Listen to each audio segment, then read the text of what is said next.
This podcast is supported by 23andMe.ca, a personalized genetic service available in Canada. 23andMe reports provide genetic information based on a small saliva sample. Canadians can learn about their genetic information that published studies have associated with conditions and traits like celiac disease, cystic fibrosis, and even response to certain medications. More information is available at 23andme.ca. Welcome to the BS Show. Are you ready to shoot the... The BS Show would like to thank their sponsors. Jack Cameron, accredited mortgage professional. Jack can show you the way home. Graco Impact Sports, providing top quality combat sport equipment tested and used by all levels of athletes. Dominate your world. RepoSales.ca, specializing in vehicle and equipment recovery, liquidation, and sales. Hemmings House Pictures, the global movement media makers, helping tell your brand story to the world and accelerate the momentum of your movement. Farmbox Films, capturing stories the way you want to remember them. Greetings, fellow humans. Welcome to the BS Show, the one, the only source for combat sports news in Atlantic Canada. I am your host, Boyd Sharpe. As always, I am joined with our producer, Mr. Skippy Cohen, and Mr. Rick Trash Canyon Doyle. Evening, Rick. Happy 420 there, my short pecker friends. Good to hear from you. Yeah, it's very good to hear from you. I just got back from Titans. Let the boys clean the mats with me a little bit. How is it that I am a retired fighter and you are an active fighter, and yet I'm in the gym more often than you? What are you talking about? I was there tonight. I was there earlier. You did the early shift. Okay. You get a pass. You get a free pass. Oh, well, that means a lot to me coming from you. Dude, you missed a great night on Friday night. We got to talk about that right off the hop. Yeah, absolutely, Boyd. And I have to put an apology out there, first of all, to the folks that were involved with that, the 902 submission series. I was really gung-ho on that whole night, and I really wanted to go. And unfortunately, I got word that I have an upcoming layoff coming on my job, and kind of messed with my head a little bit. And I really didn't feel like smiling and shaking hands that night. I needed a little alone time. So you handled everything, Boyd? Yeah, I tell you, I really wish you would have come, because I know you weren't feeling in the best of moods, but the atmosphere in that building was absolutely fantastic and entirely foreign to me.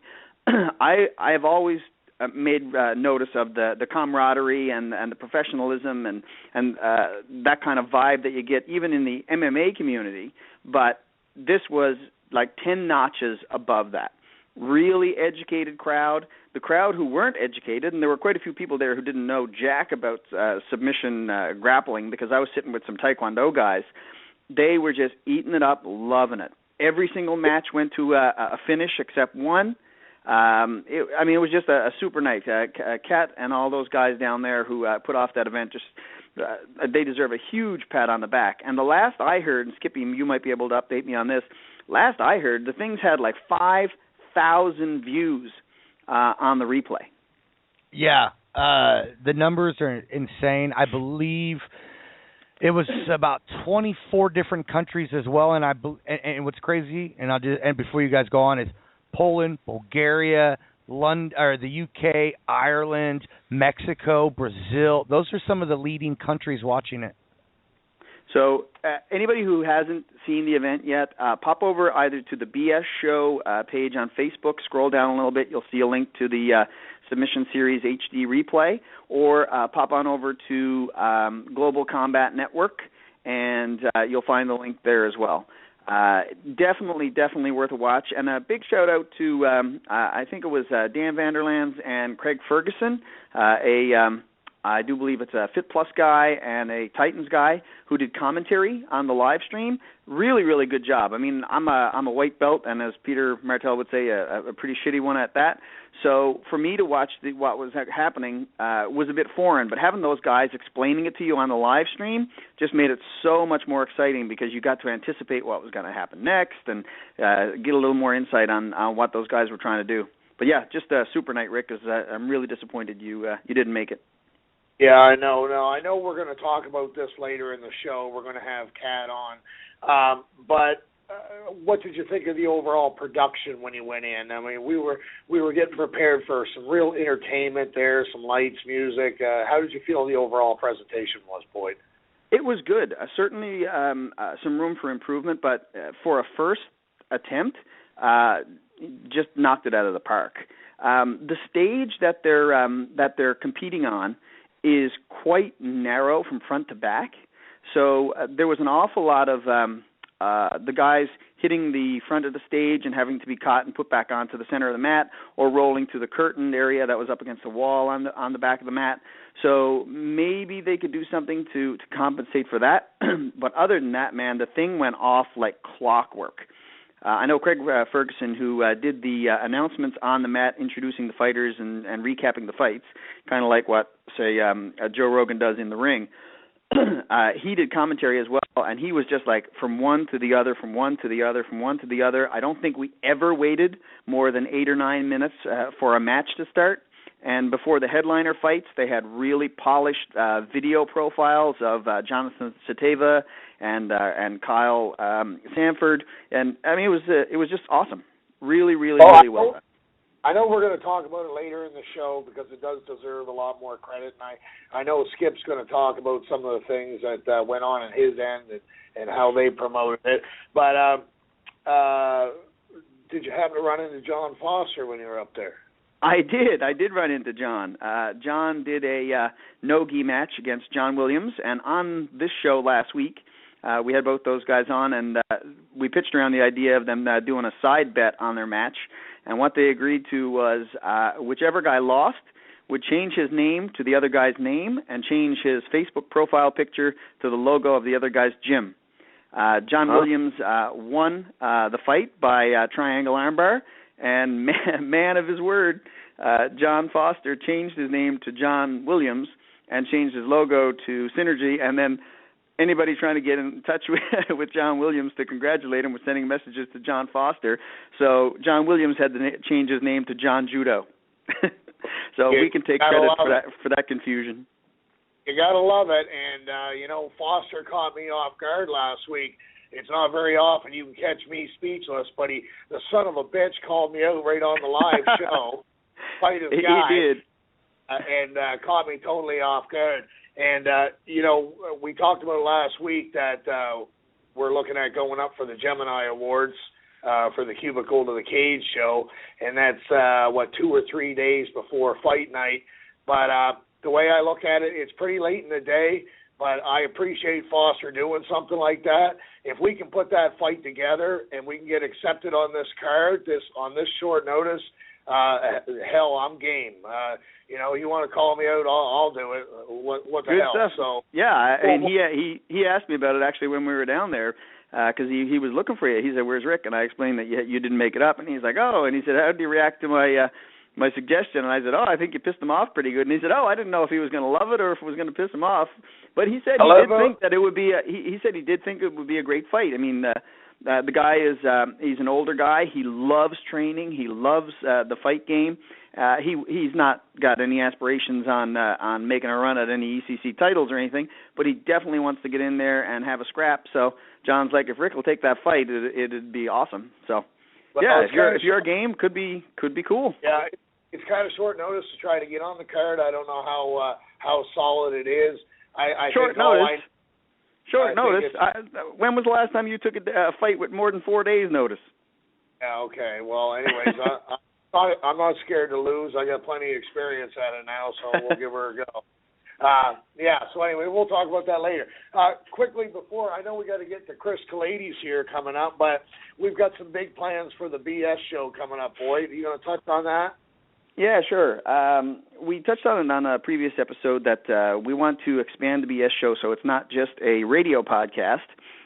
We want to do more of a sort of a web TV or Joe Rogan experience type thing where we can bring some people into the studio or bring them in via Skype and share some video content, some images so that we can sort of tell a better story or engage the audience a little bit more, give the people who are interested in what we're talking about, a little more bang for their buck. So I downloaded some software. I got my hands on some equipment, and I've been playing with it. And, well, you took a look at it last night. I'm kind of a little bit in the weeds with it. What did you think? Yeah, I think it's going to be impressive. I think we can take this to a whole different level, and I think it'll be a lot more interactive for people to follow.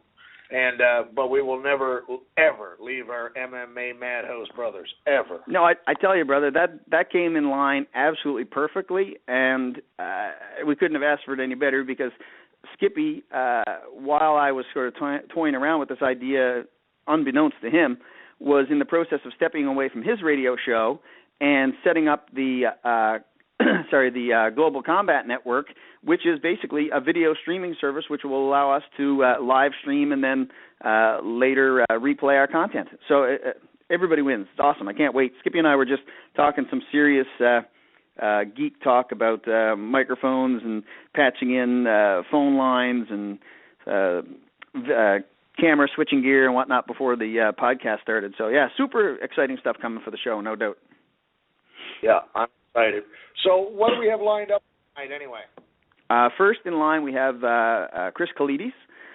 Chris, as you know, was the Cinderella Man at UFC Halifax, taking the very, very short notice fight and putting the smackdown on the hooligan, Patrick Holohan. Chris now has a fight lined up against the Borg. I hope at some point the guy says that resistance is futile because the geek in me just couldn't let that one pass. He's fighting on Valentine's Day, I think, in Colorado. So this time, Chris has got a full training camp. It's not a matter of, oh, hey, I want to get in the UFC. He's in the UFC. He's got the contract, had a nice vacation with his family.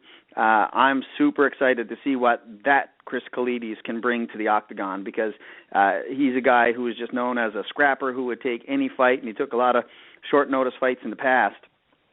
And I'm just really super excited to see what he's going to do this time. Jump in. Sorry. I was just going to say it'd be. I was just going to say it'd be interesting to see how he approached things, any differently this time. So yeah, exactly. Well, Chris Kelades only approaches fights one way, and that's basically 100% balls out aggression and talent and hard work and grit. After we have a quick chat with Chris, we're going to get Professor Paul Abel on. We got ECC 22 coming up at the end of February, and Professor Abel has 3 fighters on this card, and we're going to touch on it, looking for a fight for maybe one more in his stable. So busy days for those guys in February. And then we're going to round out the show with Cat Clarke, the promoter for Submission Series 902, to get his impression on how things went and what the plans are for the future for submission grappling in Nova Scotia. Excellent. So that's the plan. Cool. And I am told by our producer that we do have Chris Kelades in the queue. Chris, thanks so much for joining us tonight, man. No problem, guys. How's it going? It's going extremely well. I don't know if you heard my intro there, but I was saying that we're really intrigued to see how you're going to come into this fight, considering you have a reputation for having taken so many short notice fights, always having to skimp on camps or focus more on cutting weight than preparing for your opponent. How is this training camp different? It's different for all the things that you just mentioned, for sure. I've never had this much time to prepare, so it's going to be interesting for me too to see how I can perform and what I can do with this much preparation and coming in this much shape and not having to worry about the weight so much and yada yada. So should be fun. Did you and Scott game plan anything specific for how you prepared for this one? I mean, there's certain things, like when you're fighting somebody, certain things that they do or may not do that, you want to kind of exploit. But at the same time, it was really just about being, the best shape that I can be and just honing on the skills and the qualities that I have and, just coming in shape and ready to go. Tell us a little bit about about your opponent, because quite frankly, I don't know anything about him, and I haven't had an opportunity to research him yet. Well, give us a little breakdown of him that you guys have managed to pull together. Well, he's fought a couple times now in the UFC, and he's actually, I think, 1-1. But he's young, up and comer. Like he's good, but I mean, like I said, he's young, so he's kind of on the rise. Similar record to me. I think I got one more fight than he does. But you know, he's a skilled grappler. But I mean, he's well rounded. He's one of these young guys that grew up in the gym, I think, and is kind of been around it all. So I expect him to be well honed on all the skills. He's from Albuquerque, New Mexico. So he trains well out of, I forget what the name of the camp is there, not Jackson's, but whatever the other Fit. one. I think it might be called Fit. Yeah. I did notice Dirty Bird fights out of there. And Crazy Horse. Yeah, it means. Yeah, exactly. So he comes out of a good camp there, so he's on the rise and an up and comer. So it's definitely going to be a good fight, and I think they know that as well. I mean, we're on the main card portion of the fight, nice. Card. So I did not realize that. And I looked on the other day and just kind of actually stumbled on it by chance that I had the whole thing worked out, and that we're the first fight on the main card. So that's exciting. So I got two other quick questions for you before I pass you over to Rick. And the first one is the side effect of having a full training camp, which is awesome, also comes with the catch-22 of you have all of this time now to overthink about an opponent. Did that come up, or have you found yourself kind of in the gym going, man, I wish this was a shorter training camp, or I wish the fight was here? Has there been any of that as well? No, not so much that. I think the hardest thing with having that much time for me and not really having that experience before is just pacing myself and, properly training and not overtraining, and just kind of getting that balance of when to push and when to not. We're kind of winding down now, so I'm trusting that I've done everything well.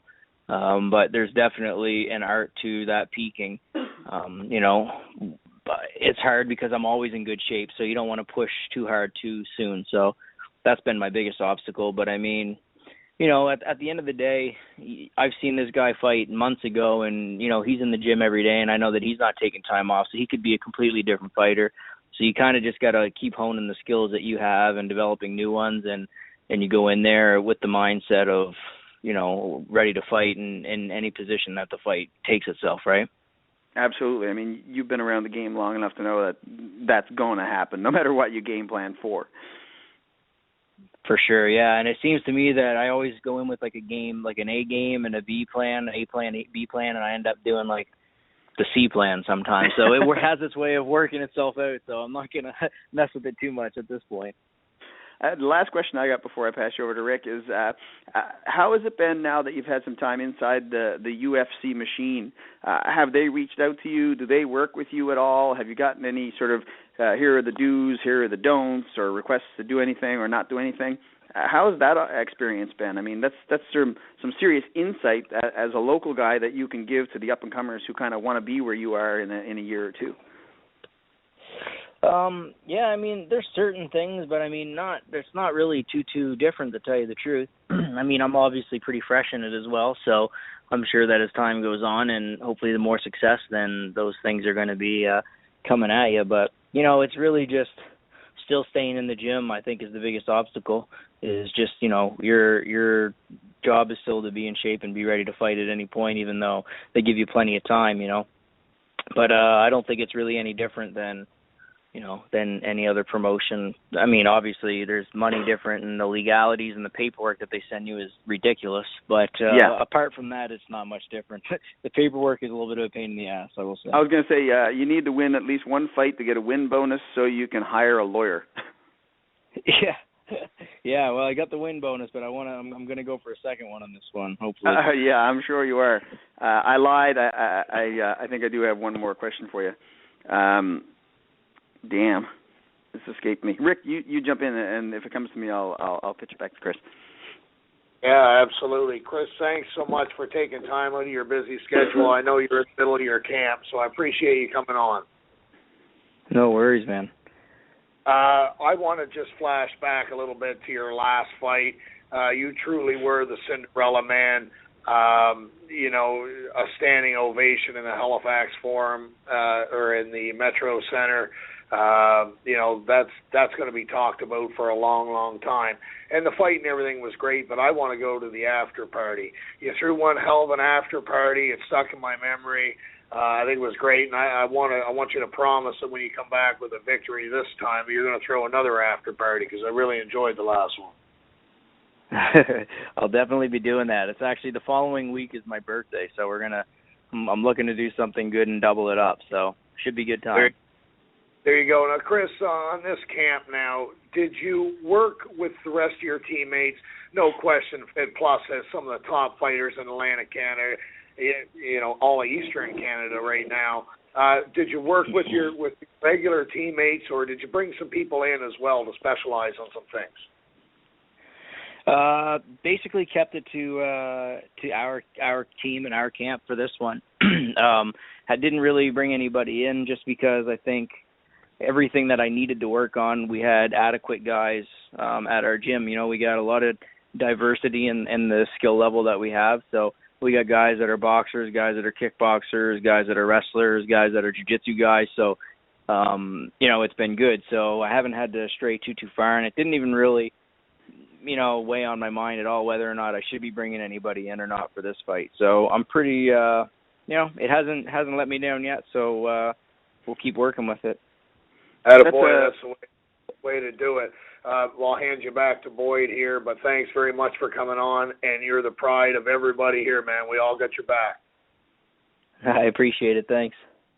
Yeah, you brought up a really good point there when you talk about the guys that you have in the gym that you can work with on all these different skill sets. And you're not necessarily talking about guys who are professional fighters or even amateur fighters. They're guys who are passionate about training, and maybe they've spent a lot of time either wrestling or kickboxing, and they just do it because they love it.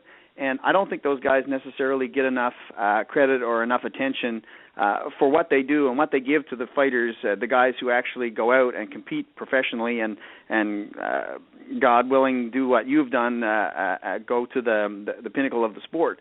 So I just want to take this moment to give a shout-out to all those hard-nosed guys in the gym who work with guys like yourself to make them better so that they can go out and get the glory and bring it back to the gym. For sure, man. It helps a lot because there's guys that are just they're hobbyists and they're, people that are there just working for their, cardio and their own shape and their own skill, and they're able to be there, and iron sharpens iron, right? And not to mention, we do got a good stable of pro guys, and I think we got 5 guys this month in February that'll be fighting. So Tristan Johnson's on the World Series of Fighting, Ryan Connor's on the ECC card, and a couple other guys I think that we have will be on the ECC card too. So yeah, it's been a good positive energy for the gym, and definitely having everybody else that trains on a daily there to help is tremendous. Fantastic, man. Thanks for taking a few minutes out of your busy schedule to spend with us. Give a shout-out to absolutely any sponsors or other supporters that you have, and show those guys some love. For sure, yeah. Just obviously you got to thank you guys for having me on, and friends and family, everybody that supports me. Working on some new sponsors right now for this fight, but obviously Massage Experts has always been good to me. My buddy Matt Hamilton that runs that show, and there's just a lot of people that help me, even though they don't want to be mentioned or whatnot. They're there, so it's definitely a benefit to have those people. Popeyes sports supplements, they're on board now too for this fight. So there's some good stuff happening, and I just want to thank everybody for the support, even the people that stop you in Costco and in the mall and say that they're at the fight. It's definitely a boost when you have that kind of encouragement. So it's good to hear. Awesome, great days to be Chris Kelades. Hopefully. Well, best of luck, man. We know what you're going to do when you go down there, and we're just sitting back here waiting for the after party. So you go get it. Perfect. I appreciate it, guys. Thanks. Thanks a lot, Chris, and say hi to the guys in the gym. Will do. Take care. Bye. Bye. Oh, awesome. I wish that fight was tomorrow. He probably wishes it was tomorrow, too, for that matter.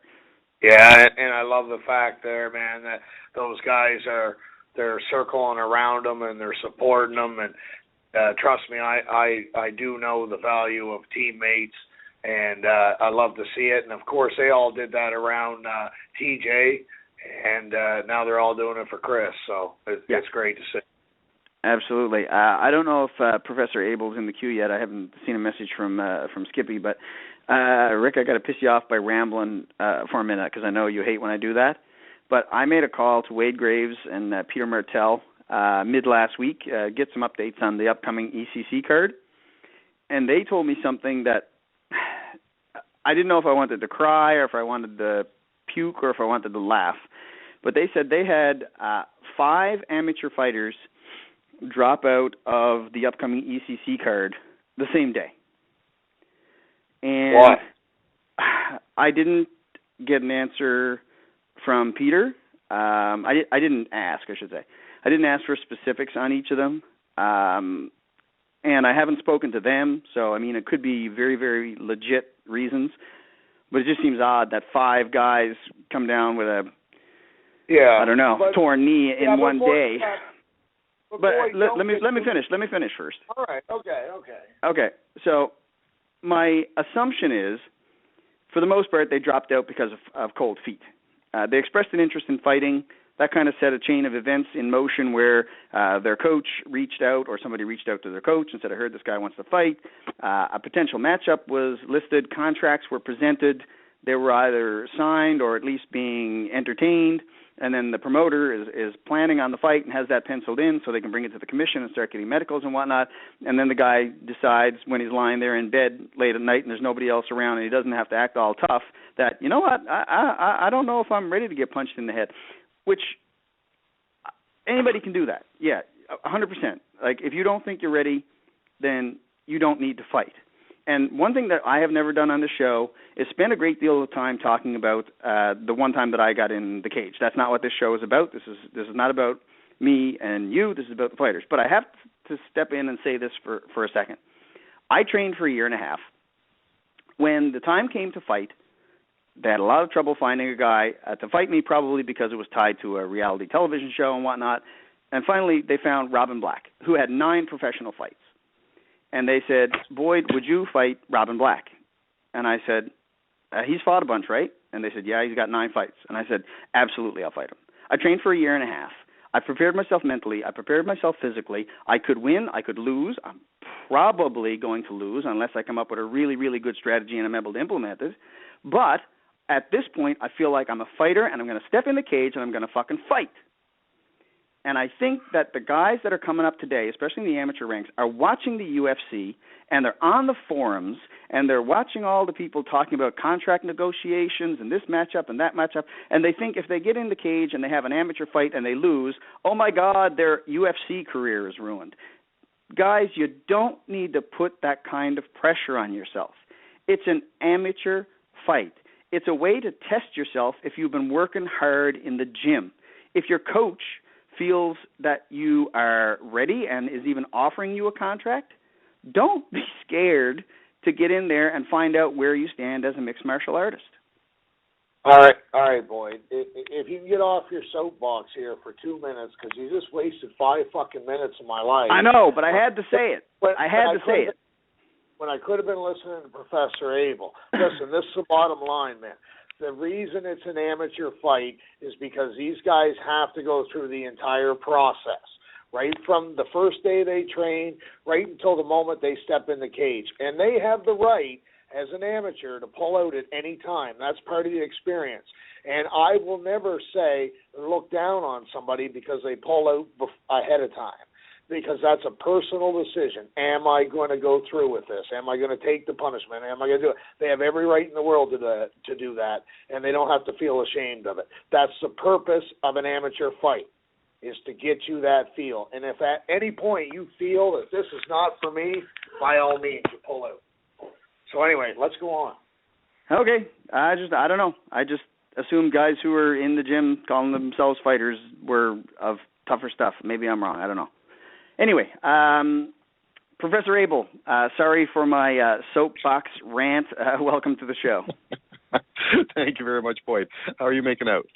I'm good. I'm a little hot under the collar, but I'm good. I hear that. Hey, Rick, how are you? I'm doing great, Professor. Good. You're in a great position right now. You must have an absolutely hopping gym. How many people do you have who train in your gym who have fights of amateur or pro status coming up in the next 2-3 months? We have at least 5. We've got 3 coming up for ECC on the February 28th, ECC number 22. We have Matt McGrath, Morgan Rhines, and Nathan Burke, who is one of the amateurs that you were talking about before, but he sent his contract back, so it's okay. Good man. I don't have to. Absolutely. I don't have to pull my hat down over my eyes and hide next time I see Nathan. Then. That's right, exactly. It was interesting hearing you guys talk about it, though. It's not easy being a promoter and setting these things up, and it's not easy being a fighter. So it's kind of I think a battle between the two of them to try and make everything work together, right? Yeah, absolutely. I mean, there's a million reasons why somebody would sort of be going towards a fight, and I wouldn't say not even accepted a fight, and then have the fight fall through. But as a fan of the sport locally, it's just so frustrating when it happens. Probably. Yeah. 70% of the time, I would say 70% of the matchups that start, the athletes never ever step in the cage and have an opportunity to perform, nor the fans an opportunity to watch them. So I just find that very frustrating. Yeah, I hear you. But tell us a little bit about Nathan. Absolutely. Well, Nathan's been training with us for quite a while now, probably 4 or 5 years, and I've known him as long as I've been out here, and very dedicated. He's 0-0. It's his first fight, amateur fight. He's fighting Steve Ford, and they're fighting at lightweight at 155 pounds. So I don't know much about Steve. It's hard to find anything out about amateurs. But Nathan's in the gym. He's training with the pros. He's training like a pro. He's a great guy to train with. Never gets tired. Never gets down. He's always go, go, go. And what's his sort of? Everybody has a sort of a natural skill set that they bring to the table when they start training, and they'll gravitate to one thing or another, sort of without giving away too much to his opponent. Sort of, what type of a fighter is he? Absolutely. Nathan's competed in wrestling before, so he is coming from a wrestling background, but it's more than that now, that's for sure. He has that edge. If push comes to shove, he can always pull the wrestling out, but his striking's really come around, and his jiu-jitsu, once he gets people down on the ground, he really does know how to control and look for position and then eventually submission. So he's really coming all around. Super exciting. I'm always really excited when we see these 0-0 guys get in the cage because, number one, absolutely anything could happen, as I'm sure you've seen. And the other thing is you just never know when that diamond in the rough, that next guy, that next it guy is going to be that 0-0 guy. And is he the guy that's going to have the composure? Is he the guy that's not going to go in and bum rush the opponent and get caught with a shot or be throwing slobber knockers for 30 seconds and then get knocked out? Is he the guy who's going to look like a pro right off the hop? And we have seen that on a couple of occasions. And, yeah, I just get really excited for those 0-0 and 1-0 guys. Oh, me too, absolutely. And you never know until they step in the cage in this particular environment. I mean, there's lots of guys that do rounds that are sparring rounds that look phenomenal, but with the extra pressure and the reality of the situation, they don't do as well as they do in the club. But I think Nathan will do fine. I think he's ready to go for sure. Well, he certainly's got the training partners to work with, and one of those in a weight class that's pretty close to his would be Morgan, who you mentioned is also fighting. Morgan, the last time he fought was his last fight Spenline? It was actually, yeah. Yeah, so that was a fight that people were expecting an absolute war. They thought it was going to be like one of the fights of the year, and he got caught real quick with a triangle, I do believe. How's his head coming into this one now? Good. He knows what was going on in his head at the time. Morgan, have you met Morgan? I have not met him in person. No. Okay, he's a firecracker. He's go, and part of his uniqueness is his aggression, and I think that probably didn't do him too much good against a good jiu-jitsu guy. We catch people in triangle chokes because people chase us with their head down, and Morgan kind of tried to doing that with punching. So he paid the price, and he understands it, but guaranteed he's been working on it. There's no question about that whatsoever. And if you're to believe social media, there seems like there's been an awful lot of positivity come into his life over the past year or so, and I'm sure that's a positive force driving him as well. Oh, absolutely. And you see it in the gym, you see it outside the gym, you see it in his speech, everything. The way he presents himself, Morgan is, I don't know. He's definitely brought the positivity in, and he's bringing it into the gym with him. We're a positive club. There's lots of good things going on, but it's so nice to see somebody smiling before rounds. I didn't do that a lot. Nervous laughter maybe, but smiling not so much. Yeah, well, he's smiling right now, so he's enjoying himself, and that's the main thing. well, that's fantastic to hear. I look forward to meeting him when he's over in a few weeks. Okay, let's move on up the card. We're lucky enough to have the belt collector on this card, because every time I see Matt McGrath fight, I say to myself, that's the last time I'm going to get a chance to watch Matt McGrath fight unless it's in the UFC. And we get the chance not only to watch Matt fight, but to see him fight in what I've referred to as the best matchup of two Atlantic Canadians that is possible right now. I can't think of another match that anybody would want to see more than Richard Arsenault versus Matt McGrath. How is Matt feeling coming into this one? I mean, he's already beat Richard. Is there a sense of deflation, or has he had any trouble getting motivated for this one? No, Matt absolutely has no problems being motivated.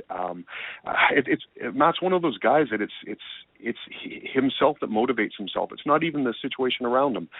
Matt has no problem at all being motivated, and is extremely motivated for this.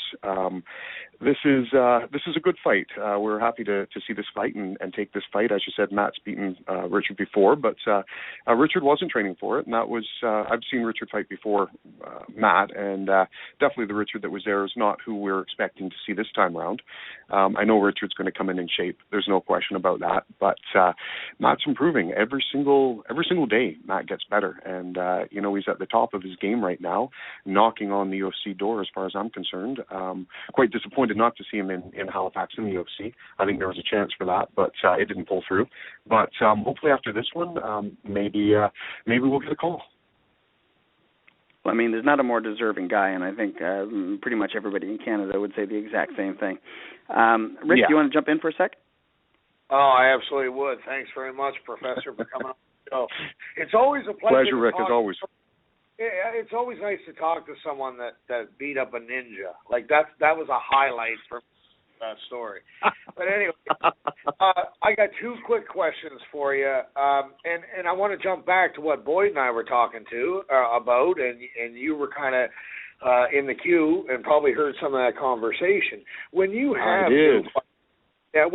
new fighters as a coach, I mean, you are known as a coach that's very meticulous on every little detail, and I respect the fact that you have to deal with every fighter differently. But are you involved with them very closely up to the fight and right up to the fight? I mean, in their daily lives? Daily lives in... Sorry, go ahead, Rick. I cut you off. Or do you just let them do their thing? I'm just kind of curious how you approach that part of coaching. I'm pretty much in there with them. I train with each guy physically myself, as well as hold pads, as well as roll with them. I mean, I much prefer to do jiu-jitsu with them than get slammed down off the wall. But I like the wall work too. We always jump into that as well. But no, I'm very much involved. I kind of give them the room with their training. I try to put them in the right direction for the skills that I see emerging. I try to let them know what they're already good enough at, that perhaps there's other things they could spend their time working on to improve their overall game. I'm not too much of a micromanager that way, but I definitely micromanage their hours and let them know when they need to be in the club and really what they should be working on in the club. But then I stand back and kind of watch them go at it. That's pretty much what I figured, how you would approach that, because you are so hands-on. The other thing that I've noticed as of late is a lot of talk about from fighters of going over to your gym and doing some specialty training over there. Is that a trend that we're starting to see now? We're starting to see it a little bit. There's been a couple of guys that have come across and certainly spent some time with, and we enjoy having people there anytime. There's no question about it, especially the right people. We have a no knucklehead policy, so I think everybody understands what that is. We really are after people who want to come learn, train, share, take some knowledge away with them, but also leave a little bit of knowledge too. So definitely, we've had quite a few people come over. And before I hand you back over to Boyd, I know we touched on this last time you were here. What's the status of the legalization of MMA on the island at this time? I know you've been in talks. Where does it stand? It stands still pretty much where it was. We're waiting for the provincial government to step in and really legislate what they want or write out what they want. We did have no amateur combative sports going on for a while too, but that's actually been passed now, so we can have amateur jiu-jitsu tournaments, we can have amateur karate tournaments, amateur boxing and amateur kickboxing, but no amateur MMA yet. So that's pretty much where we're sitting. It's in the progress, but it's going to be slow. Well, I'm hopeful, and if anybody can pull this off, you can. You're so well-spoken, and you're such an ambassador of the sport, and the people in charge of this in Prince Edward Island have to get their head out of their ass and understand that this is a good thing for people, and people at PEI have to realize that they've got top-notch level fighters coming out of Prince Edward Island, and they need to support them, and they need to get behind them. It's a great lifestyle, and it's just great for everybody. So if anybody can do it, I know you can. Well, thank you very much, Rick. I appreciate it. Boyd, did you want to finish up? Well, I did want to point out that I don't know if you've heard, but Rick and I are converting the BS show from a radio podcast into a television web TV / video blog format in the new year. And I did hear a little. And I if memory serves, from when I was 16 years old and my parents took me on vacation, PEI is a lovely spot in the summer.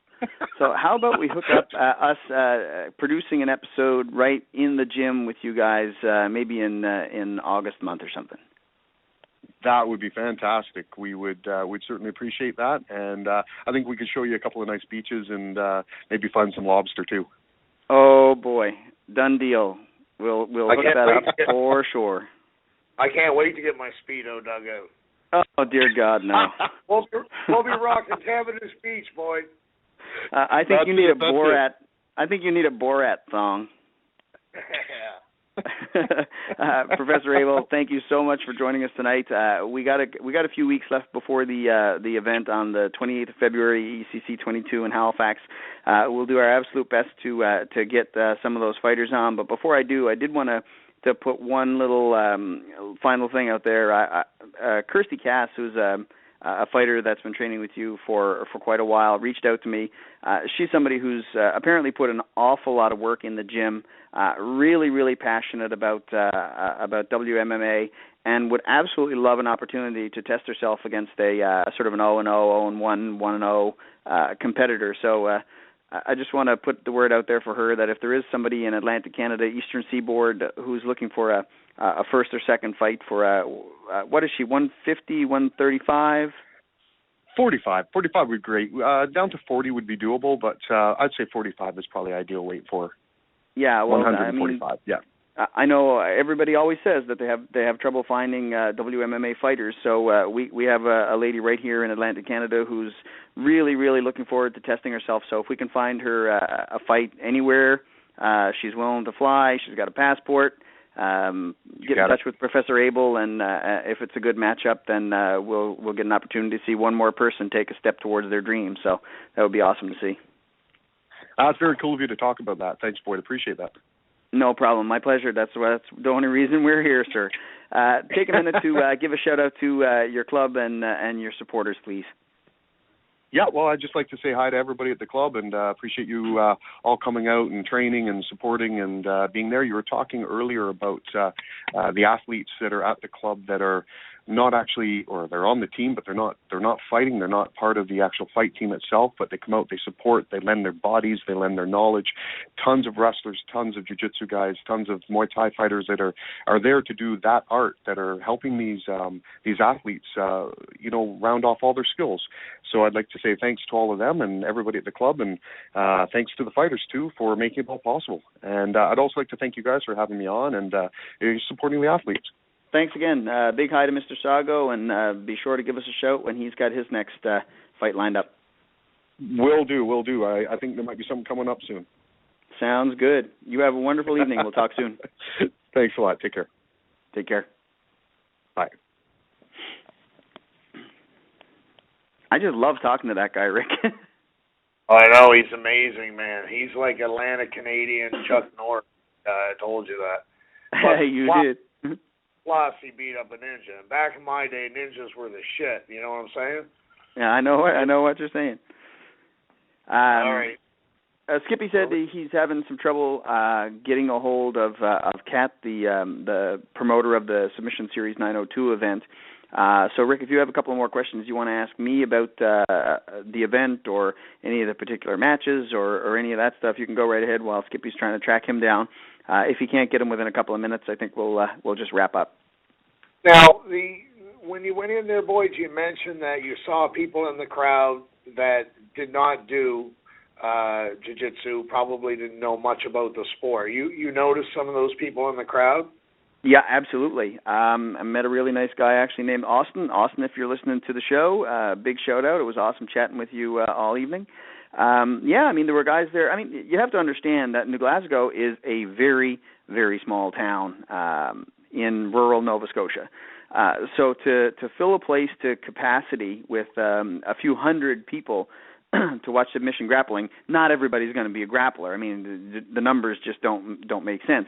So yeah, there was a number of people there who were obviously maybe MMA fans or martial arts fans, or maybe just saw the poster and picked up a ticket and came in to check out and see what it was all about.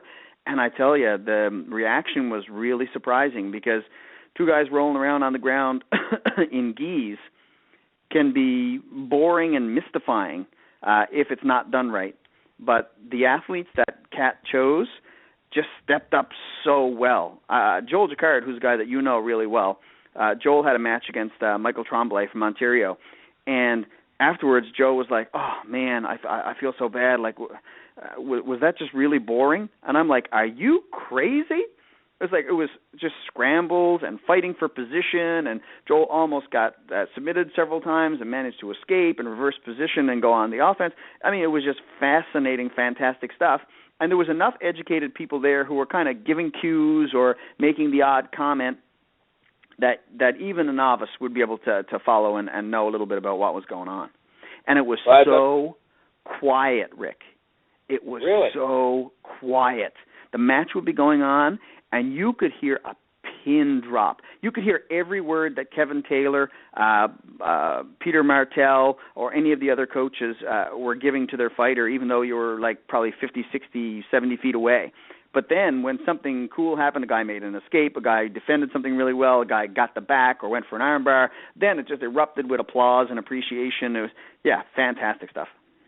That's awesome, man. That is awesome. If you get that kind of reaction, if you get that kind of intensity where people are focusing on every move that's happening and then nails it and they celebrate, you've got it. That's gold. Yeah.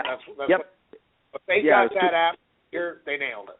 Yeah, and they nailed it. There? Skippy, are you there? Yeah, I'm here.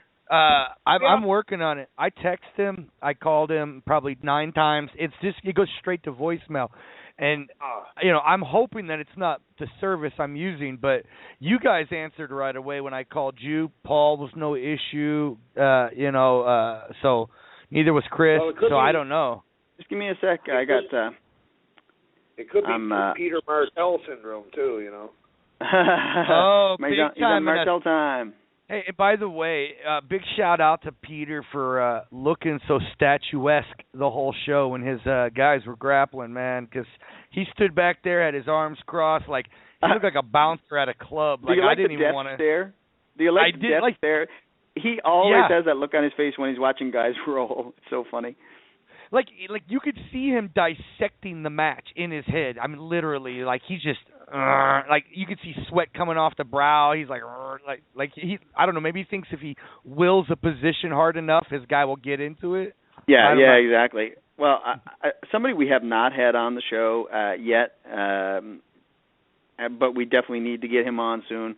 Is the other half of Titans, which is Kevin Taylor and the head of the Taylor Gang Jiu-Jitsu guys, because he was he walked in the door a little bit late. Apparently, there's such a thing as Taylor time too, and he didn't even have his coat or his warm hat or anything off, and he's just standing in the door of the venue shouting instructions to Nate O'Brien in the first match because it was so quiet. And then all of a sudden, I hear this guy going, "Stuff his head, grab his arm, move across, lift your knee." And I'm like, who is this idiot shouting over here? I turned around, I was like, oh, it's Kevin Taylor.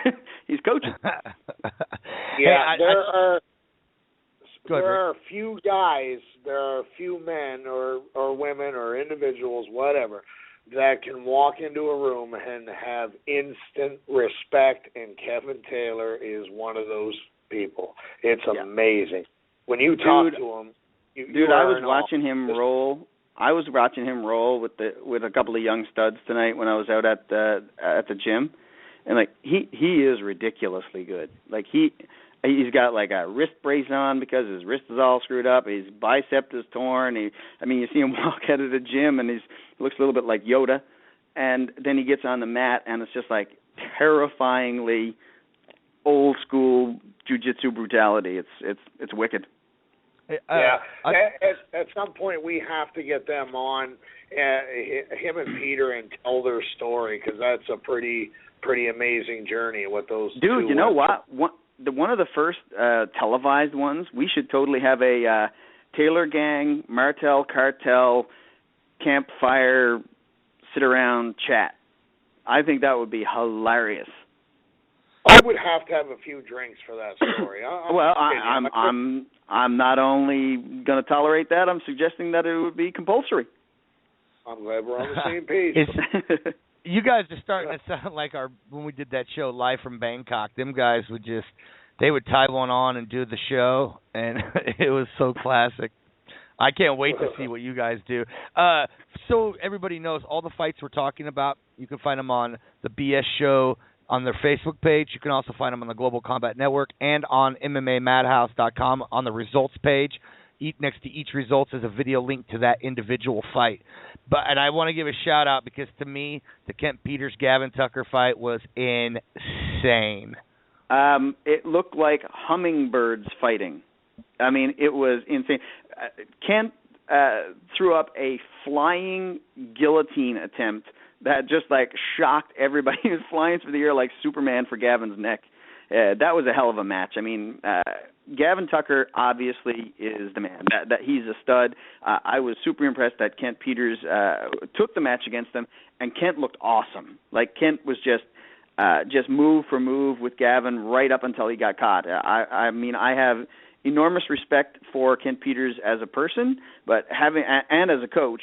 But after seeing that performance, I have enormous respect for him as a martial artist now as well. I mean, good on him for that match. It was just super exciting. Yeah. And the other great thing about it is it's one more feather in Gavin's hat.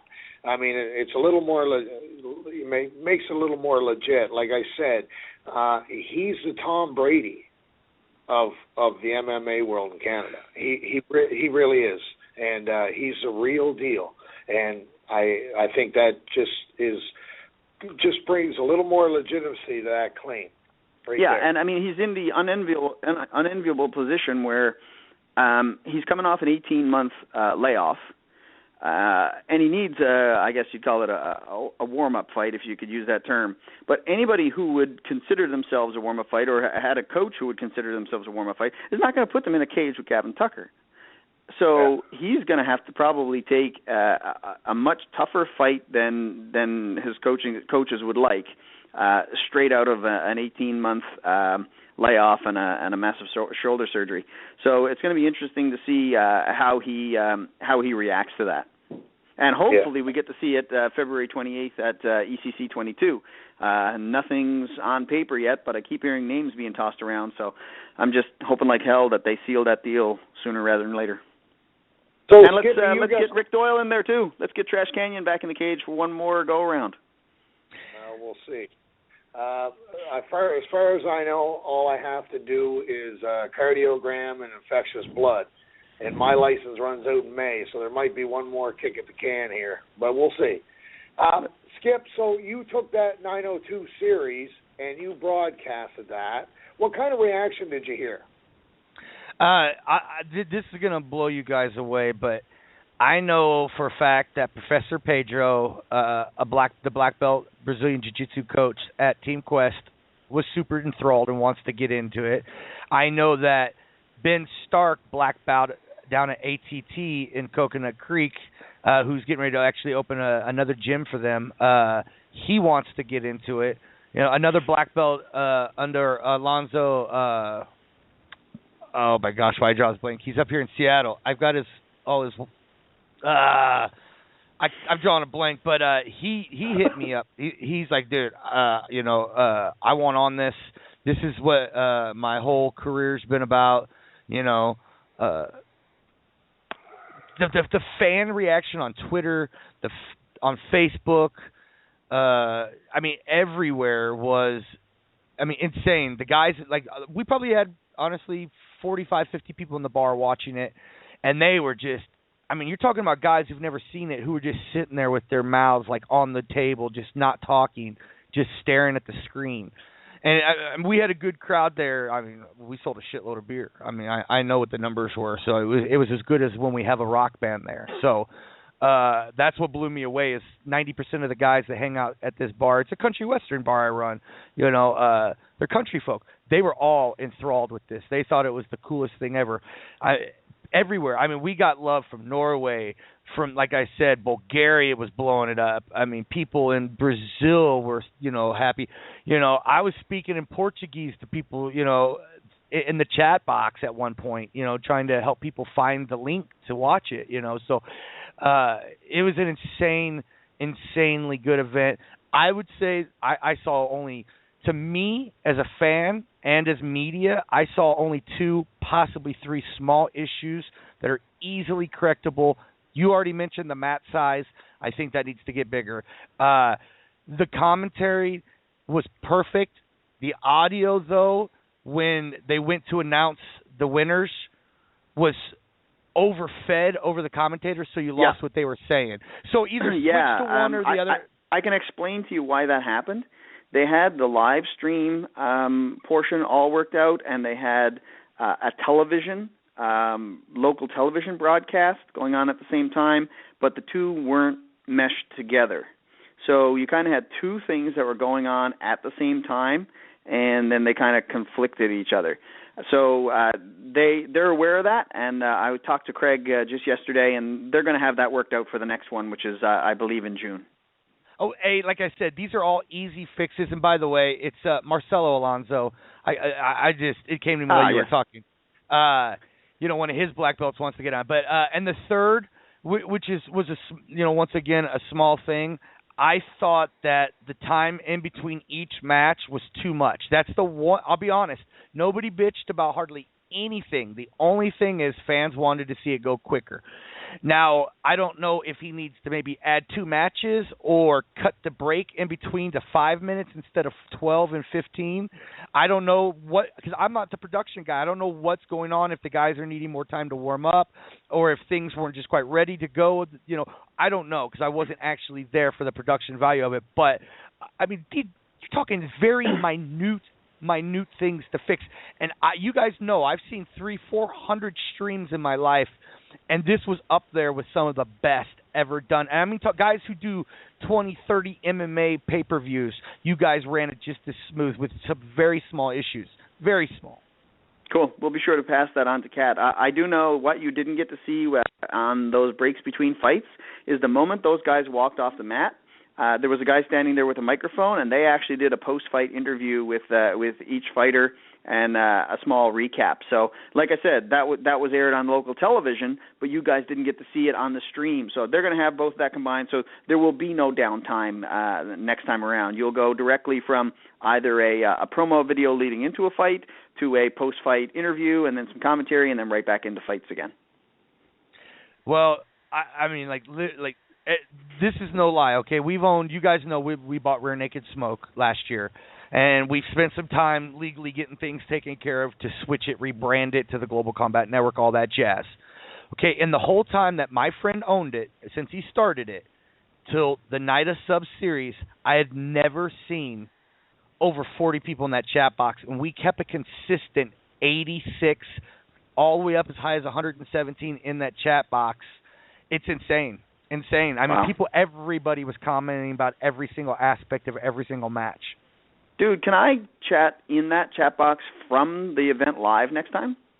Yeah, anybody can. Yeah, and I believe that Chat Dango has an app for your phone as well. So, I already talked to Cat, and he's going to have me there's no wireless there during the event, so he's going to have me hooked up with a laptop hardwired into the network. So I'll be able to jump right in there and answer anybody's questions with sort of a behind the scenes in the locker room and right Matt's side at the event, bird's eye view.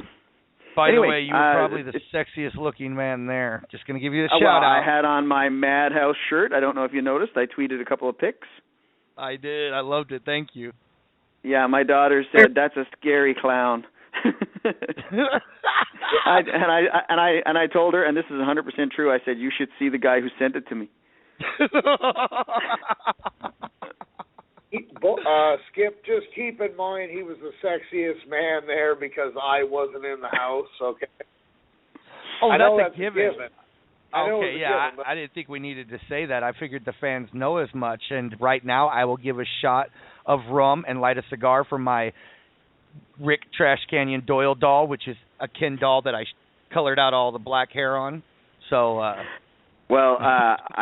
I have never felt that this phrase was more appropriate after hearing Rick say that, but that is, in fact, enough BS for one night.